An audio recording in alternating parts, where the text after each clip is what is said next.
हनुमान् श्रीपदो वायुपुत्रो रुद्रो नघोजरः अमृत्यवीरवीरश्च ग्रामवासो जनाश्रयः धनदो निर्गुणः शूरो वीरो निधिपतिर्मुनिः पिङ्गाक्षो वरदो वाग्मी सीताशोकविनाशकः शिवः शर्वपरो व्यक्तो व्यक्ताव्यक्तो धराधरः पिङ्गकेशः पिङ्गरोमा श्रुतिगम्यः सनातनः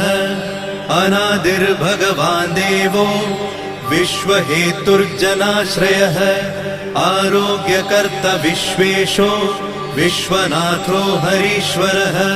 भर्गो रामो रामभक्तः कल्याणप्रकृतिस्थिरः विश्वम्भरो विश्वमूर्तिर्विश्वाकारश्च विश्वपः विश्वात्मा विश्वसेव्योऽथ